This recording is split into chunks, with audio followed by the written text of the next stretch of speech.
সুপ্রিয় দর্শক, বেশ কিছুদিন আগে শিহাব নামের এক ব্যক্তি পায়ে হেঁটে হজ যাত্রা শুরু করেন। সাথে সাথে এই সোমবারটি সোশ্যাল মিডিয়াতে ভাইরাল হয়ে যায়। সবাই জানতে চেয়েছে কে এই শিহাব, কি করেন তিনি। বিস্তারিত জানতে ভিডিওটি না টেনে শেষ পর্যন্ত দেখতে থাকুন।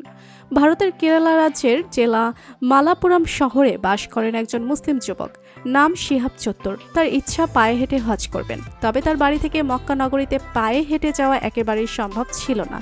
কিন্তু তিনি যে প্রতিজ্ঞা করে ফেলেছেন, তাই বাড়ি থেকে ৮,৬৪০ কিলোমিটার দূরে মক্কায় পায়ে হেঁটে গিয়ে হজ করেছেন। ভারতীয় একাধিক গণমাধ্যম জানায় ২০২৩ সালে হজ করার ইচ্ছা করেছেন শিহাব চত্তুর। এই জন্য তিনি ২০২৩ সালের ২রা জুলাই হজ যাত্রা শুরু করেন।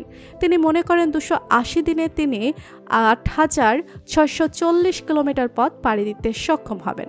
ভারতীয় গণমাধ্যমগুলোকে শিহাব বলেন, আমি পায়ে হেঁটে মক্কায় যাওয়ার ইচ্ছা করেছি এবং আমি সকল প্রকার প্রস্তুতি নিয়ে বের হয়েছি। প্রত্যেক সক্ষম মুসলিমের জন্য জীবনে একবার হজ করা ফরজ। আমি একজন সুস্থ মানুষ এবং দিনে ২৫ থেকে ৩০ কিলোমিটার হাঁটতে পারি, তাই আমার হজ যাত্রা শুরু করা আবশ্যক। আমার পরিবার, বন্ধুবান্ধব সহ অসংখ্য মানুষ আমাকে সমর্থন করেছে। বিশেষ করে আমাকে আমার মেয়ে অনেক সাপোর্ট করেছে। আমার মেয়ের নাম জান্নাতুল আলাইনা। সে এবার ক্লাস 10-এ পড়াশোনা করছে। অনেক মেধাবী ছাত্রী জান্নাত।